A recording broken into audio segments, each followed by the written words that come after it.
Good morning दोस्तों। मैं हूं प्रेम पंत, आप सभी का स्वागत करता हूं माइक्रो स्टडी सेंटर में। साइंस के इस सीरीज में दोस्तों हम लोग क्लास 10th के चैप्टर नंबर 4 जो सबसे इम्पॉर्टेंट चैप्टर है कार्बन, ये आपके बोर्ड एग्ज़ाम के लिए और साथ ही साथ जितने सारे कॉम्पिटिटिव एग्ज़ाम होते हैं, चाहे वो स्टेट गवर्नमेंट ले रहे हो या झारखंड गवर्नमेंट ले रहे हो, ये बहुत ही इम्पोर्टेंट चैप्टर होता है और इससे आपको क्वेश्चन हमेशा मिलेंगे। और कार्बन वैसे भी हमारे ज़िंदगी का सबसे इम्पोर्टेंट पोर्शन है और ये ऐसे-ऐसे कंपाउंड्स बनाते हैं जिसका यूज़ हम लोग डेली यूज़ में भी करते हैं। तो आइए चलते हैं और इसका आज पार्ट 3 रहेगा दोस्तों। जो कार्बन चैप्टर है उसका ये पार्ट 3 है, जहाँ हम लोग डील करेंगे ऑर्गेनिक कंपाउंड्स को।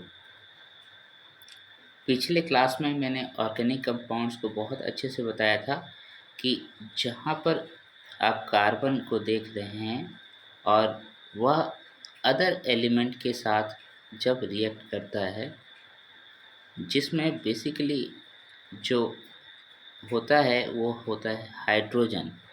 इस हाइड्रोजन के साथ ये काफ़ी रिएक्शन करता है और अलग-अलग स्ट्रक्चर बनाता है। इन सभी को हम लोग ऑर्गेनिक कंपाउंड्स कहते हैं। तो इसको बेहतर तरीके से और समझने के लिए हम लोग जानते हैं कि ये कितने टाइप के होते हैं। इसमें मैंने और एक बात बताई थी कि ये जो ऑर्गेनिक कंपाउंड्स होते हैं, ये 2 टाइप के होते हैं। उसको हम लोग कैटेगराइज़ कर सकते हैं 2 तरीके से। एक सैचुरेटेड हाइड्रोकार्बन और दूसरा था अनसैचुरेटेड हाइड्रोकार्बन। ये ना, तो इसमें मैंने बताया था कि ये जो सैचुरेटेड हाइड्रोकार्बन होता है, वो आपका कार्बन कार्बन के बीच जो बॉन्ड होना चाहिए, वो सिंगल बॉन्ड होता है। और फिर अनसैचुरेटेड हाइड्रोकार्बन जो है, उसमें मैंने बताया कि वो कार्बन कार्बन के बीच डबल बॉन्ड होगा या फिर कार्बन कार्बन के बीच ट्रिपल बॉन्ड होगा। यानी कि ये 2-2 इलेक्ट्रॉन का शेयर कर रहा है और ये 3-3 इलेक्ट्रॉन का शेयर कर रहा है। ऐसा पॉसिबिलिटीज़ होती है और उसके बाद जो भी इसमें बच जाता है इलेक्ट्रॉन्स, इसको स्टेबल होने के लिए उसमें अदर एलिमेंट आके जुड़ जाता है। ठीक है? इतना क्लियर हो गई बातें कि सैचुरेटेड हाइड्रोकार्बन और अनसैचुरेटेड हाइड्रोकार्बन में क्या अंतर है, क्या डिफरेंस है। सिर्फ बॉन्ड का डिफरेंस है। उसके बाद उसका फिजिकल केमिकल प्रॉपर्टीज़ तो बहुत सारे डिफरेंस मिलेंगे, लेकिन आप देख के ये बता सकते हो कि कौन सा सैचुरेटेड है, कौन सा अनसैचुरेटेड।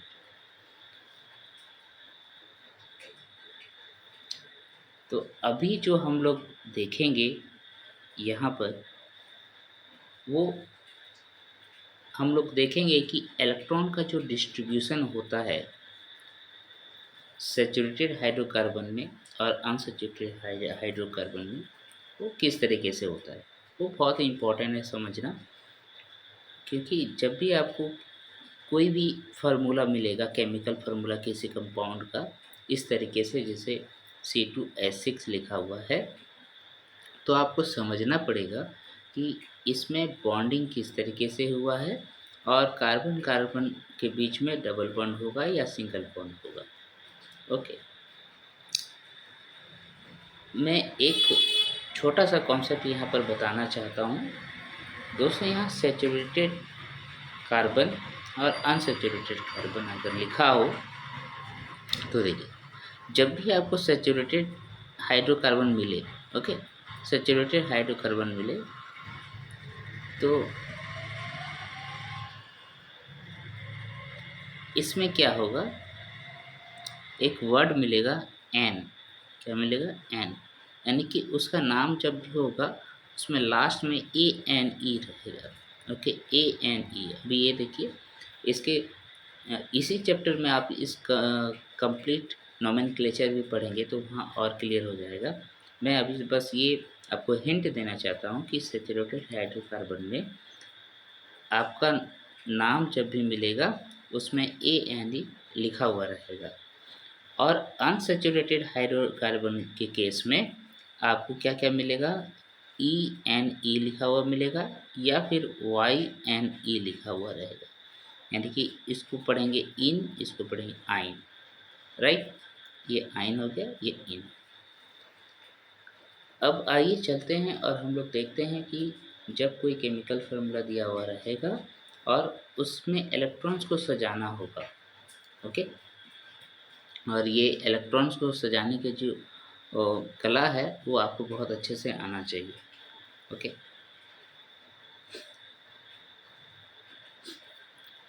देखिए दोस्तों, अगर आप मेरा वीडियो को देख रहे हैं तो आप लोगों से रिक्वेस्ट है कि एक बार आप मेरा वीडियो को लाइक कर दीजिए, शेयर कर दीजिए, सब्सक्राइब कर लीजिए और अपना बेल आइकन को हमेशा उसमें प्रेस करके रखिए ताकि जब भी वीडियो ये आता रहे। डेली पॉसिबल कभी-कभी नहीं होता, बट जितना भी पॉसिबल है मैं सारा क्लास ख़त्म करूँगा और क्लास 10th के बच्चों के लिए सबसे इम्पोर्टेंट है, ओके? मैं ये जो चैप्टर वाइज़ ला रहा हूँ, एक-एक करके समझा रहा हूँ, आपको बहुत अच्छे से समझ में आ जाएगा दोस्तों, ठीक है? तो चलिए हम लोग देखते हैं ये कार्बन-कार्बन के बीच में जो बॉन्ड होता है वो किस तरीके से होता है। देखिए, एक फार्मूला इसने दिया C2H6 और इसका जो नाम है वो है इथेन। अब इथेन का इसमें कॉन्फ़िगरेशन जब भी करेंगे इलेक्ट्रॉन्स का, वो किस तरीके से करेंगे? तो आप क्या करोगे, यहाँ पर देखिए सबसे पहले आप कार्बन-कार्बन लिख लो, लिख लिया आपने। उसके बाद उसमें एक-एक इलेक्ट्रॉन जो कार्बन का होगा उसको यहाँ पर बीच में दिखा दीजिए, जैसे ये वाला, ठीक है? ये मैंने बताया था कि एक डंडा हो तो एक डंडा का मतलब होता है दोनों तरफ एक-एक इलेक्ट्रॉन है, ओके? तो कार्बन-कार्बन के बीच में ये एक-एक इलेक्ट्रॉन का बॉन्ड है। यहाँ पर जैसे ही इसने दिखाया पीला, मैं पीला कलर से दिखा रहा हूँ, ठीक है? एक-एक इलेक्ट्रॉन यहाँ पर आ गया। इस ये सारे एक्स का मतलब हो गया कि कार्बन का ये इलेक्ट्रॉन है, कार्बन का ये इलेक्ट्रॉन है। इस कार्बन पे अगर ध्यान दें, पहला वाला कार्बन पे अगर ध्यान दें, तो इसमें 4 इलेक्ट्रॉन आपको मिलेगा, 1, 2, 3, 4, 4 इलेक्ट्रॉन्स हो गए इस कार्बन के। इस कार्बन के भी 4 इलेक्ट्रॉन्स आपको मिल जाएंगे, 1, 2, 3, 4। तो जो कि टेट्रावैलेंट होता है कार्बन, इसकी वैलेंस इलेक्ट्रॉन 4 होती है, तो ये मैंने दिखा दिया। अब नेक्स्ट फर्स्ट कार्बन को 4 इलेक्ट्रॉन एक्स्ट्रा चाहिए, बाहर से 4 इलेक्ट्रॉन की ज़रूरत है और इस कार्बन को भी 4 इलेक्ट्रॉन का ज़रूरत है, ये ना? तो यहाँ पर देखिए कार्बन हाइड्रोजन यहाँ लिखा हुआ 6, हाइड्रोजन 6 है, तो 6 इलेक्ट्रॉन को 6 हाइड्रोजन को यहाँ पर देखिए लिख लिया दोनों तरफ, हाइड्रोजन, हाइड्रोजन, ठीक? तो इस कार्बन-कार्बन के बीच में अब मुझे क्या बॉन्ड होगा, सिंगल बॉन्ड या डबल बॉन्ड या ट्रिपल बॉन्ड, वो कैसे पता चलेगा? हाइड्रोजन का डिस्ट्रीब्यूशन करने के बाद। तो हाइड्रोजन का जब डिस्ट्रीब्यूशन हम लोग इस तरीके से किए और एक-एक इलेक्ट्रॉन के साथ जो है, देखिए कार्बन के एक-एक इलेक्ट्रॉन के साथ हाइड्रोजन के इलेक्ट्रॉन को बॉन्ड बना दिए, यहाँ पर, यहाँ पर, ओके? इस तरीके से बनने के बाद क्या पता चला कि इस कार्बन को टोटल नंबर ऑफ इलेक्ट्रॉन 8 होना चाहिए, इसको 8 होना चाहिए और इसके भी लास्ट शेल में अभी 8 इलेक्ट्रॉन होना चाहिए। तो जब हाइड्रोजन का डिस्ट्रीब्यूशन हुआ उसके इलेक्ट्रॉन्स का, तो आपको क्लियरली यहाँ पर दिख जाएगा कि पहला कार्बन जो है उसको टोटल 8 इलेक्ट्रॉन हो गए, यहाँ पर 2, यहाँ पर 2, यहाँ पर 2, यहाँ पर 2, तो टोटल कितने हो गए? 4 पेयर हुए, 4 पेयर मतलब 8 इलेक्ट्रॉन्स। उसी तरीके से इस कार्बन के साथ भी हो रहा है, यहाँ पर भी इस कार्बन के साथ भी ये 2 इलेक्ट्रॉन, ये 2 इलेक्ट्रॉन, ये 2 इलेक्ट्रॉन और ये 2 इलेक्ट्रॉन, टोटल हो गए 8। तो 8 इलेक्ट्रॉन्स आपको कंप्लीट मिल गया दोनों ही कार्बन में। इसका मतलब अगर सिंगल सिंगल इलेक्ट्रॉन का आदान प्रदान हो रहा है तो ये क्या बना रहा है, ये सिंगल बॉन्ड बना रहा है। और इस सिंगल बॉन्ड को हम लोग क्या कहते हैं, सैचुरेटेड हाइड्रोकार्बन कहते हैं। और इसमें क्या लिखा हुआ, चूँकि यहाँ पर नाम में भी एन लिखा हुआ है तो हम क्लियर समझ गए ये सैचुरेटेड हाइड्रोकार्बन है। आशा करता हूँ ये पूरा क्लियर हो गया होगा आपको किस तरीके से इलेक्ट्रॉन्स को जो है डिस्ट्रीब्यूट किया। अब इसी इथेन को, सिंगल बॉन्ड को इस तरीके से हम लोग केमिकल फार्मूला में डालते हैं और इसका जो है हम लोग इसको जो है दोस्तों बोलते हैं structural formula. Structural formula, okay, ये वाला पोर्शन हो गया स्ट्रक्चरल फार्मूला का। और सिंपल जो हम लोग C2H6 लिखे थे इसका नाम हो गया केमिकल फार्मूला। केमिकल फार्मूला समझ में आया क्या बात? केमिकल फार्मूला किसको कह रहे हैं, स्ट्रक्चरल फार्मूला किसको कह रहे हैं। ये जो मैं कंप्लीट एक्सप्लेनेशन दे रहा हूँ एनसीईआरटी बुक्स का, आपको कहीं नहीं मिलेगा दोस्तों, मैं एक एक लाइन का बता रहा हूँ। ओके,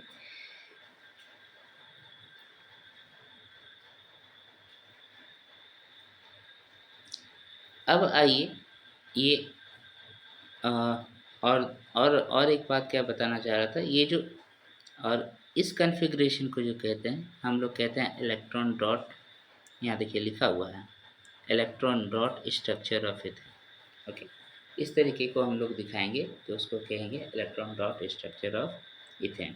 किसी भी कंपाउंड का दिखा रहे हैं तो वो इलेक्ट्रॉन डॉट स्ट्रक्चर हो। तो आपको एग्जाम में भी पूछ सकता है ऐसा कि इलेक्ट्रॉन डॉट स्ट्रक्चर बताइए, क्लास 10 का होगा।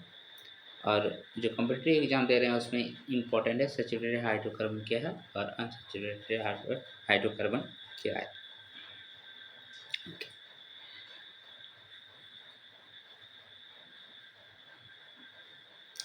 नाउ आपको एक यहाँ पर और मॉलिक्यूलर फार्मूला दिया गया है, केमिकल फार्मूला बोल सकते हैं, which has a molecular formula. देखिए नाम दिया है प्रोपेन और इसका जो केमिकल या मॉलिक्यूलर फार्मूला बोले वो है C3H8। तो C3H8 है, इसी को आप दिखा सकते हैं। यहाँ पर देखिए नंबर ऑफ कार्बन जो है 3 है, तो इसको मैं यहाँ एक्सप्लेन करता हूँ। 3 कार्बन है, चूँकि N लिखा हुआ है तो इतना तो क्लियर है कि सिंगल सिंगल बॉन्ड होगा। अब क्या करेंगे, इसको चाहिए, इस कार्बन को चाहिए कितने एक्स्ट्रा इलेक्ट्रॉन और 3 एक्स्ट्रा इलेक्ट्रॉन चाहिए, यानी कि 3 बॉन्ड बनेगा।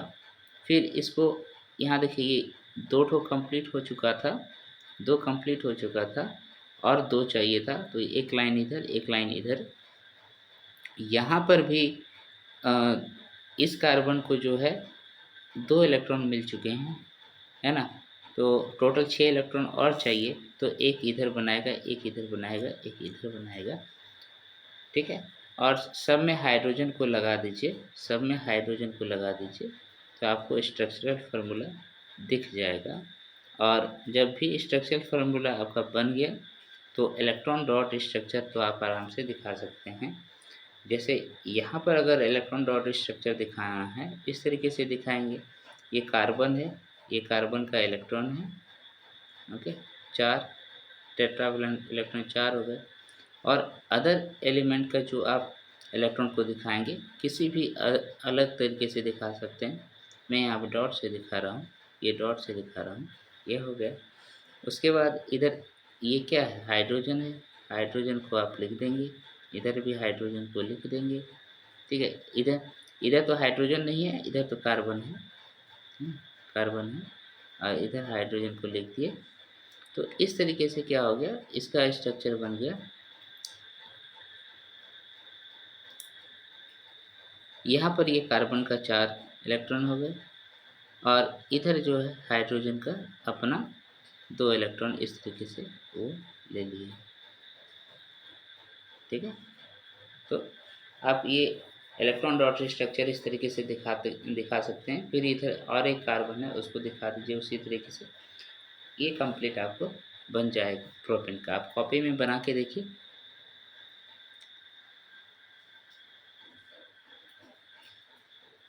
अब यहाँ पर और दो चीज़ दिया हुआ है, वो मैं एक्सप्लेन करता चल जाता हूँ। सबसे पहले दिया है कि एक नाम और दिया है, एक फार्मूला दिया है, ये एक नाम दिया है इथीन, और इसका जो केमिकल फार्मूला या फिर इसको बोलें आप मॉलिक्यूलर फार्मूला दिया है C2H4। तो अगर आप इसका स्ट्रक्चर बनाएंगे, कैसे बनाएंगे? ओके, सबसे पहले देखिए यहाँ पर लास्ट में क्या लिखा हुआ है, इन है। इन इन का मतलब हो गया कार्बन कार्बन के बीच में डबल बॉन्ड होगा, और यहाँ पर कार्बन कितना है टोटल? दो है, एक दो, दो कार्बन है, यहाँ दिखा दिया देखिए, दो कार्बन। ओके, और दोनों के बीच में तो डबल बॉन्ड होना चाहिए, मतलब डबल बॉन्ड हुआ है, इसका मतलब पहला कार्बन पे अगर ध्यान दें तो इसमें टोटल इलेक्ट्रॉन कितने आ चुके हैं, ये रहा दो और ये रहा दो, मतलब टोटल 4 इलेक्ट्रॉन इसको अभी मिल चुका है, और 4 इलेक्ट्रॉन की ज़रूरत है। जब और 4 इलेक्ट्रॉन का ज़रूरत है तो एक बॉन्ड इधर कर दे रहे हैं, एक बॉन्ड इधर कर दे रहे हैं। ज़रूरी नहीं है आप इस तरीके से दिखाएं, हम ऐसे भी दिखा सकते हैं, कोई दिक्कत नहीं है। या फिर आप जो है ऐसे भी दिखा सकते हैं, उसमें भी कोई परेशानी नहीं है, ठीक है। लेकिन इस कार्बन को और 4 इलेक्ट्रॉन का ज़रूरत है, और दूसरे कार्बन को भी और 4 इलेक्ट्रॉन का ज़रूरत है। तो अदर जो एलिमेंट होगा वो यहाँ पर क्या लिखा हुआ है, हाइड्रोजन लिखा हुआ है, तो यहाँ पर हाइड्रोजन लगा देंगे, यहाँ हाइड्रोजन, यहाँ हाइड्रोजन, और फिर यहाँ हाइड्रोजन। तो हाइड्रोजन का और एक इलेक्ट्रॉन को लेकर ये जो कार्बन है वो अपना क्या किया, अपना ऑक्टेट कंप्लीट कर लिया। उसी तरीके से पहला वाला कार्बन जो है अदर और दो हाइड्रोजन के साथ रिएक्ट करके क्या किया, अपना ऑक्टेट कंप्लीट कर लिया। ओके, तो इस तरीके से इन वाला पोर्शन जिसको अनसैचुरेटेड हाइड्रोकार्बन कहते हैं, उसके डबल बॉन्ड वाले पोर्शन में जो है इन लगा हुआ रहता है, और इस तरीके से स्ट्रक्चर उसका बन गया। क्लियर है, समझ में आ गया? स्टेप वाइज अगर देखें तो सबसे पहले क्या किए कि कार्बन कार्बन के बीच में हमने अभी सिंगल बॉन्ड ही रखा, फिर हमने देखा कि इलेक्ट्रॉन कार्बन कार्बन के बीच में हाइड्रोजन जो दिया हुआ है टोटल 4 दिया हुआ है, तो 4 हाइड्रोजन को हमने डिस्ट्रीब्यूट किया दोनों ही कार्बन में। तो पता चला कि पहला वाला जो कार्बन है, पहला वाला जो कार्बन है, इस कार्बन के पास कितने इलेक्ट्रॉन हो गए, यहाँ पर दो, यहाँ पर दो, और यहाँ पर दो, टोटल 6 इलेक्ट्रॉन हो गए, और 2 इलेक्ट्रॉन रह गए। तो 2 इलेक्ट्रॉन और पाने के लिए क्या होगा, ये कार्बन और ये कार्बन के बीच में और एक बॉन्ड बनेगा। तो जैसे ही और एक बॉन्ड दिए तो वो डबल बॉन्ड हो गया, और दोनों ही कार्बन का जो 8 इलेक्ट्रॉन्स होना चाहिए लास्ट में, वो कंप्लीट हो गया। क्लियर है? चूँकि हाइड्रोजन और दे नहीं सकते क्योंकि फार्मूला में इसमें 4 ही लिखा होता, तो 4 हाइड्रोजन को इसने डिस्ट्रीब्यूट कर दिया। नेक्स्ट, अब कोई ये भी सोच सकता है कि एक कार्बन को हम और हाइड्रोजन दे दें, और हाइड्रोजन दे दें, ठीक है, और एक हाइड्रोजन यहाँ ऐड कर देने से इस कार्बन का केवल कंप्लीट होगा, और इस कार्बन का कंप्लीट नहीं होगा। अगर यहाँ पर मान लीजिए ये वाला पोर्शन आप हटा देते हैं और यहाँ जोड़ देते हैं, तो आप देखेंगे इस कार्बन के पास 6 ही इलेक्ट्रॉन बचे हैं, ठीक है। क्लियर है? तो सभी का ऑक्टेट कंप्लीट होना चाहिए। बात यह है, हाइड्रोजन का 2 इलेक्ट्रॉन होना चाहिए, कार्बन का ईच एंड एवरी कार्बन का 8 इलेक्ट्रॉन टोटल होना चाहिए। ओके, आशा करता हूँ ये क्लियर हो गया होगा। तो आप यहाँ ध्यान से देखिए, तो ये electron dot structure of ethene बना के दिखाया है ना। देखिए ये कार्बन और ये कार्बन के बीच टोटल 4 इलेक्ट्रॉन का शेयर हुआ है, और ईच एंड एवरी हाइड्रोजन के साथ 2-2 इलेक्ट्रॉन का शेयर हुआ है। एक कार्बन का, एक हाइड्रोजन, एक इलेक्ट्रॉन हमेशा कार्बन का होगा, एक हाइड्रोजन। क्लियर हो गया? अब देखिए जब मैंने 2 फैक्टर्स ऑफ कार्बन बताया था, है ना, ध्यान दीजिएगा कहाँ पर चलेंगे। देखिए इसके पहले ऑर्गेनिक कंपाउंड्स के पहले हमने बताया था कार्बन ऐसा क्या प्रॉपर्टी दिखाता है कि इतने सारे कंपाउंड्स बना लेते हैं। तो यहाँ पर मैंने दिखाया था 2 फैक्टर, ओके। इन दोनों फैक्टर को मैंने पढ़ाया था बहुत अच्छे से, और ये भी बताया था कि इसमें बहुत सारे पॉइंट्स हैं याद रखने के, जैसे कैटेनेशन प्रॉपर्टी, ओके। और उसमें फिर बाद में हमने दिखाया था कि ये ब्रांच चेन, स्ट्रेट चेन, है ना, डबल बॉन्ड, ट्रिपल बॉन्ड सभी बनाते हैं, है ना। तो ये सारे प्रॉपर्टीज़ अभी हम लोग देखेंगे। इसका मतलब हो गया कि आप यहाँ क्या पढ़ने वाले हैं, arrangement of molecules, arrangement of atoms, ठीक है, इन इन कंपाउंड्स। तो जैसे चेन स्ट्रक्चर, ब्रांचेस निकालना, रिंग्स, ये सभी चीज़ों के बारे में यहाँ पर हम लोग देखेंगे। देखिए यहाँ पर फार्मूला दिया है, formula and structure of saturated compounds of carbon and hydrogen, जिसको हम लोग ऑर्गेनिक कंपाउंड्स कहते हैं। तो सैचुरेटेड हाइड्रोकार्बन है। चलिए मैं एक चीज़ बता देता हूँ, यहाँ पर अभी ही इसके लास्ट जब पार्ट्स चलेंगे वहाँ पर पूरा नोमेनक्लेचर पढ़ाऊँगा, लेकिन फिर भी एक यहाँ पर एक ध्यान दीजिए। ग्रीक लेटर्स होते हैं, ठीक है, उसमें क्या क्या होता है। एक होता है मीथा, ईथा, प्रोपा, ब्यूटा एंड पेंटा। आप बोलेंगे ये क्या है। ये दोस्तों जिस तरीके से हम लोग 1 लिखते हैं, 1, 2, 3 एंड 4 एंड 5, तो ये 1 का मतलब हुआ मीथा, 2 का मतलब हुआ ईथा, 3 का मतलब हुआ प्रोपा, और 4 का मतलब होता है ब्यूटा, और 5 का मतलब होता है पेंटा, ठीक है। तो जब भी आप इस तरीके से नाम देखते हैं तो आप कैसे समझेंगे उसमें कितना कार्बन होगा। तो इस तरीके से समझेंगे, मीथा, इथा, प्रोपा, ब्यूटा, पेंटा, नेक्स्ट आएगा हेक्सा, ठीक है। तो मीथा, इथा, प्रोपा, ब्यूटा, पेंटा, तो ये क्या है, ये ग्रीक लेटर्स है 1, 2, 3, 4, 5 का, ओके। तो ये याद रखिएगा, मीथा, इथा, ब्यूटा, पेंटा, हेक्सा। इसीलिए यहाँ पर देखिए, कभी भी नाम जब आता है तो नाम के साथ 2 चीज़ें आती है। एक ग्रीक लेटर वो 1, 2, 3 बता रहा होता है, किसको बता रहा होता है, नंबर ऑफ कार्बन को बता रहा होता है, नंबर ऑफ कार्बन, ठीक है। तो यहाँ मीठा है, तो मीठा है तो इसमें नंबर ऑफ कार्बन कितना है, 1 है। ईथा है, इसका नंबर ऑफ कार्बन 2 है। प्रोपा है, इसमें नंबर ऑफ कार्बन 3 है। और चूंकि एन लगा हुआ है, A N A N A N, इसका मतलब कार्बन कार्बन के बीच में क्या होगा, सिंगल बॉन्ड होगा। कार्बन कार्बन के बीच में क्या होगा, सिंगल बॉन्ड होगा, और ये सैचुरेटेड हाइड्रोकार्बन को बता रहा होता है। क्लियर हो गया बात। इतना ही पॉइंट है यहाँ पर याद करने के लिए।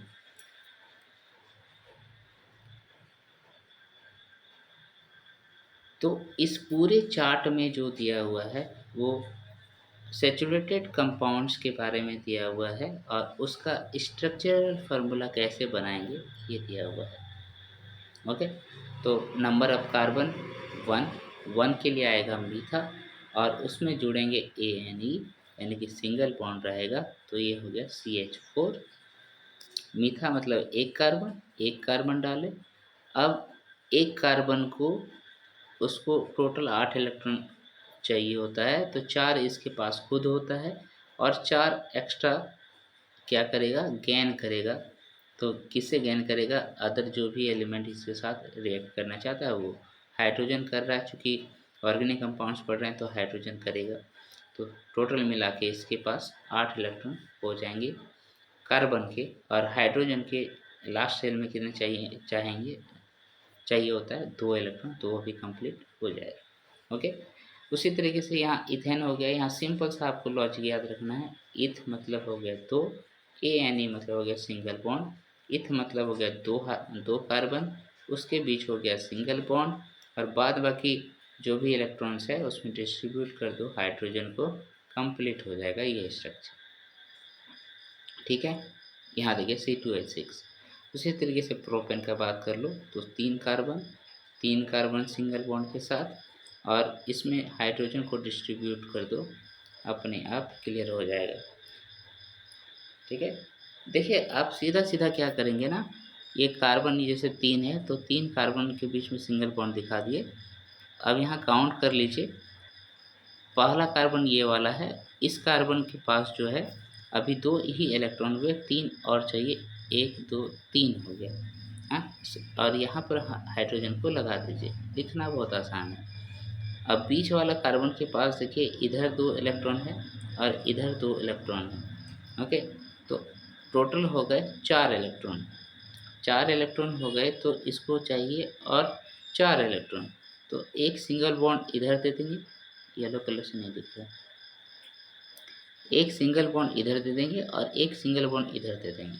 तो अपने आप जो है यहाँ पर 2 इलेक्ट्रॉन और यहाँ पर 2 इलेक्ट्रॉन मिल गए, तो इसके पास टोटल हो गए 8 इलेक्ट्रॉन इस तरीके से। अब जो साइड में होता है वो 3 सिंगल बॉन्ड बनाएगा। किस केस में? सैचुरेटेड हाइड्रोकार्बन के केस में। क्लियर? इस तरीके से लिखेंगे। तो आगे आप लोग आराम से लिख सकते हैं। 4 मतलब ब्यूटा, 4 कार्बन हो गए। 5 मतलब पेंटा, जिसमें 5 कार्बन हो गए। तो अगर आप इस पूरे फार्मूला पर ध्यान देंगे तो पता चलेगा एक कॉमन फार्मूला चल रहा है, कॉमन सीरीज चल रहा है। आप यहाँ लिखिएगा, कॉपी में लिखिए CnH2n। ठीक है, CnH2n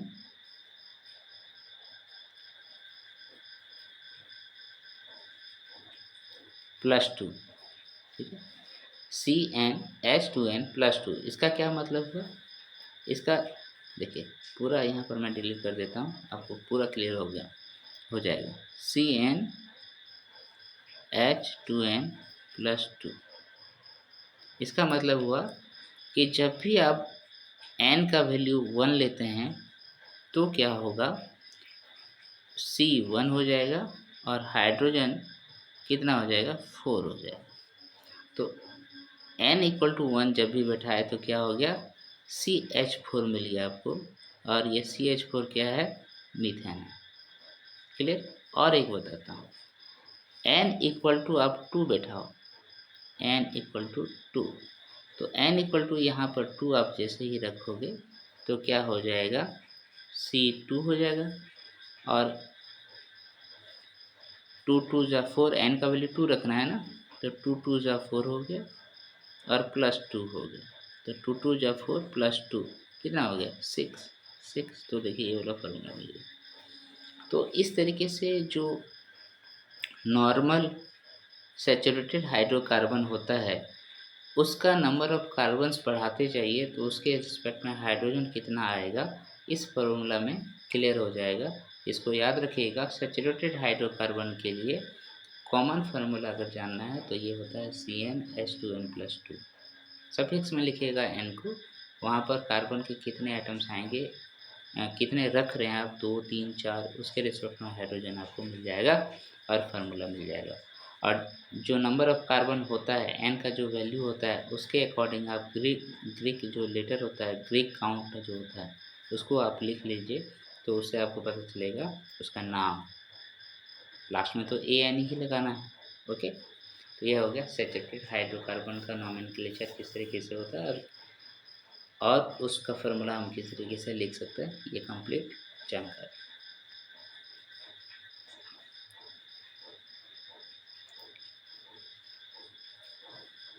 वो जितने सारे स्ट्रक्चर थे वहाँ मैंने बताया था किस तरीके से स्ट्रेट चेन बनाता है।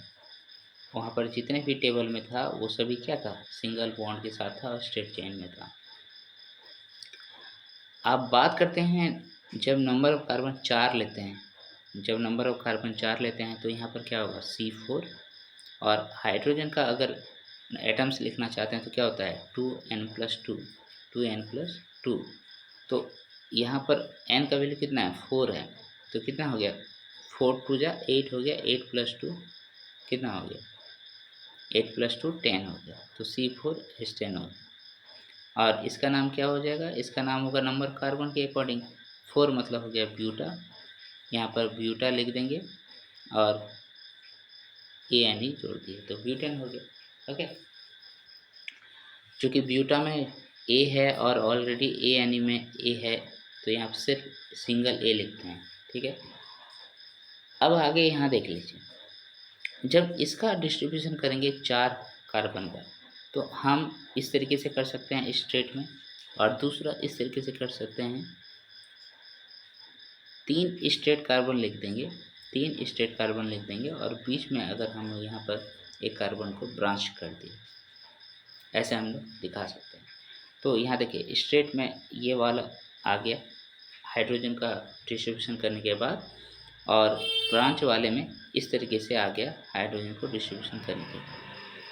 क्योंकि फार्मूला जो आपका केमिकल फार्मूला जो मॉलिक्यूलर फार्मूला है C4H10, आप यहाँ पर मिला लीजिए, दोनों ही केसेस में सेम होगा, दोनों ही केसेस में सेम होगा। ओके, तो जब भी आपका केमिकल फार्मूला या फिर मॉलिक्यूलर फार्मूला सेम होता है बट स्ट्रक्चर फार्मूला जब डिफरेंट होता है तो ऐसे केस में इस तरीके के कंपाउंड्स को हम लोग कहते हैं structural isomers. Very very important, इसको क्या कहते हैं? Structural isomers. क्या बोलेंगे? सेम केमिकल फार्मूला या मॉलिक्यूलर फार्मूला होता है बट स्ट्रक्चरल फार्मूला जो होता है अलग अलग होता है, ऐसे कंपाउंड को कहते हैं स्ट्रक्चरल आइसोमर्स। इसको नोट डाउन कर लीजिएगा, ठीक है। और यहाँ पर एग्जांपल भी आपसे पूछे जा सकते हैं, तो ये आप ध्यान दीजिएगा। स्ट्रक्चरल फार्मूला बनने के लिए अल्केन में जो है, अल्केन अभी नाम मैंने जो दिया ये वही सैचुरेटेड हाइड्रोकार्बन का नाम है अल्केन। सैचुरेटेड हाइड्रोकार्बन का क्या नाम है? अल्केन। इसमें ANE हमेशा रहेगा और इसमें कार्बन के सिंगल बॉन्ड होंगे। तो इसमें जब मिनिमम नंबर ऑफ कार्बन जो है 4 होता है तभी स्ट्रक्चरल आइसोमर्स बनने की पॉसिबिलिटी होती है। क्लियर? नेक्स्ट चलते हैं और देखते हैं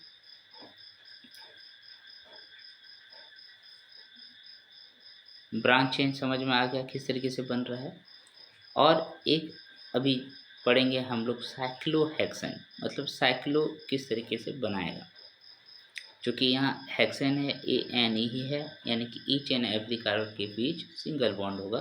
तो सबसे पहले आप यहाँ पर हेक्सेन है तो हेक्सा जो आता है दोस्तों, हेक्सा का मतलब होता है N का वैल्यू, कार्बन का वैल्यू जो होगा वो कितना है? 6 है। N का वैल्यू 6 है। यहाँ देखिए 6 कार्बन को दिखाया गया है, 1 1 2 3 4 5 एंड 6, और सभी के बीच में सिंगल बॉन्ड दिखा दिया गया है, सिंगल बॉन्ड दिखा दिया गया है। ओके, अब नेक्स्ट क्या बचता है? ईच एंड एवरी कार्बन का जो नंबर ऑफ इलेक्ट्रॉन होना चाहिए वो 8 होना चाहिए, उसके अकॉर्डिंग आप यहाँ पर हाइड्रोजन को पुट करेंगे। तो ईच एंड एवरी कार्बन के बीच में सिंगल बॉन्ड है, तो किसी एक कार्बन को आप पकड़िए, यहाँ पर इसको जैसे 1 दिया मैंने नाम, तो इस कार्बन के बीच पास जो है एक यहाँ 2 इलेक्ट्रॉन हो गए, यहाँ 2 इलेक्ट्रॉन हो गए, तो और मतलब 4 इलेक्ट्रॉन का और 4 इलेक्ट्रॉन चाहिए। इसका मतलब 2 हाइड्रोजन इसको देना होगा, एक इधर यहाँ पर देखिए मिल गया, एक इधर। ठीक है, तो इसी तरीके से अदर को भी आपको सजाने की ज़रूरत है। जब ये वाला पोर्शन इस तरीके से सज जाएगा तो इसका नाम क्या हो जाएगा? साइक्लोहेक्सेन।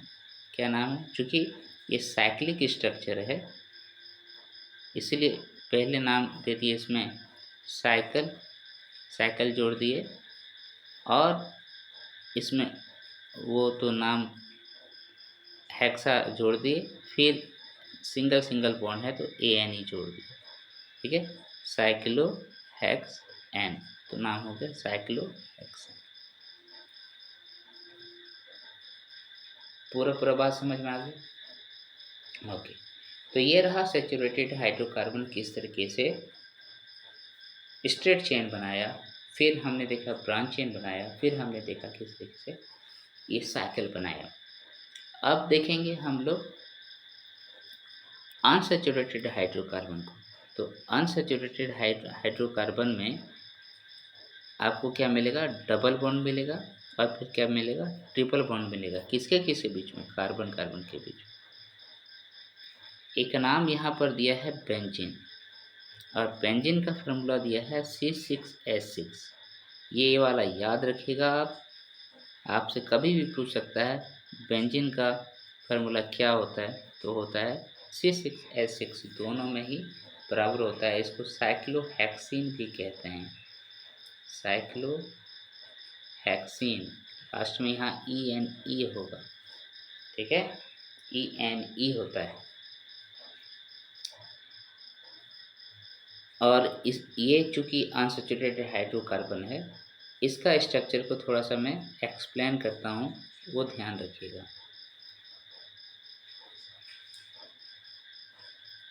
देखिए,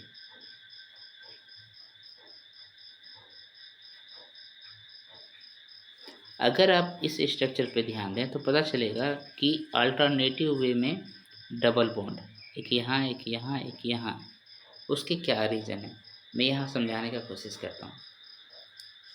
सपोज़ मैंने ये दो कार्बन के बीच में डबल बॉन्ड दिखाया, तो डबल बॉन्ड दिखाने का मतलब है टोटल यहाँ पर कितने हो गए, 4 इलेक्ट्रॉन्स हो गए। अब इस कार्बन के बारे में बात करता हूँ, ये वाला, ठीक है, टॉप वाला का। तो यहाँ पर ध्यान दीजिएगा,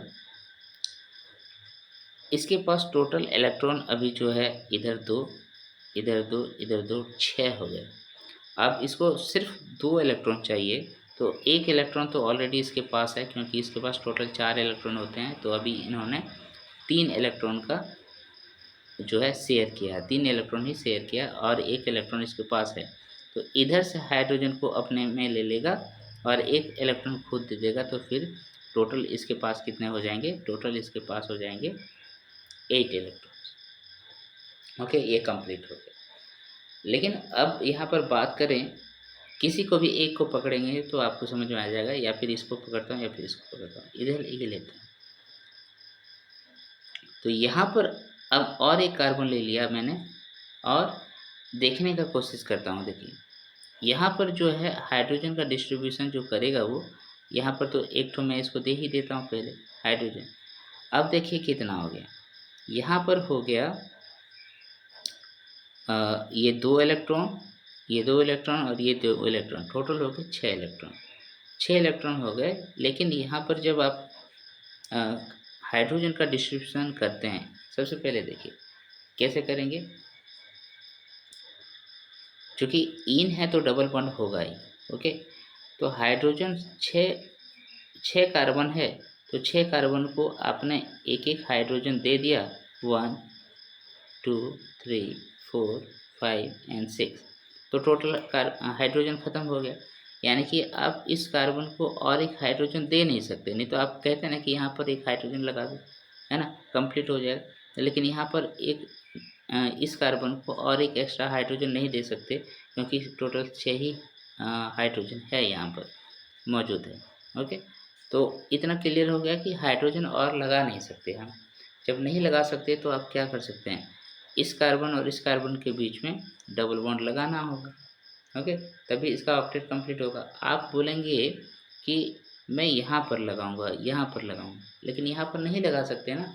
अगर यहाँ पर ये वाला एक एक्स्ट्रा हम दे देते हैं, तो इस कार्बन के बारे में सोचिए, इसके पास 10 इलेक्ट्रॉन हो जाएंगे लास्ट में, लेकिन हम लोग 10 इलेक्ट्रॉन ले नहीं सकते। ओके, तो क्लियर हो गया बात कि यहाँ पर क्या होगा, अल्टरनेट वे में आपको डबल बॉन्ड लेना पड़ेगा। तो बेंजीन के केस में जो है वो अल्टरनेट वे में डबल बॉन्ड लेते हैं। ओके, समझ में आ गया बात। चलो, ये बेंजीन का फार्मूला किस तरीके से दिखा रहे हैं ये आपको क्लियर कर दिया मैंने। तो आज का क्लास मैं चाहता हूँ दोस्तों इतना ही रहे। आपको यहाँ कंप्लीट नॉलेज मिला सैचुरेटेड हाइड्रोकार्बन और अनसैचुरेटेड हाइड्रोकार्बन के बारे में। उसका स्ट्रक्चर किस तरीके से थे आप दिखाएंगे। फिर आपने पढ़ा आइसोमर्स क्या होता है। ओके, फिर आपने देखा कि केमिकल फार्मूला सैचुरेटेड कार्बन का किस तरीके से लिखते हैं और उसका स्ट्रक्चरल फॉर्मूला किस तरीके से लिखते हैं। तो आगे के क्लास में मैं आपको इन और आइन के केसेस के बारे में भी बताऊंगा। जुड़े रहिए मेरे साथ दोस्तों। ये एनसीईआरटी बुक का सीरीज काफ़ी इम्पोर्टेंट है, क्लास 10th के बच्चों के लिए तो वेरी वेरी इम्पोर्टेंट है। तो जितने सारे क्लास 10th के बच्चे हैं, मैं चाहता हूँ कि वो मेरा वीडियो को लाइक करें, अपने दोस्तों के साथ शेयर करें और मुझे ढेर सारा प्यार दें, मेरा मोटिवेशन बनाते रहे। और जो भी आपको दिक्कत हो रही है समझने में, वो मुझे कमेंट सेक्शन में ज़रूर कमेंट करके बताएं दोस्तों। ओके,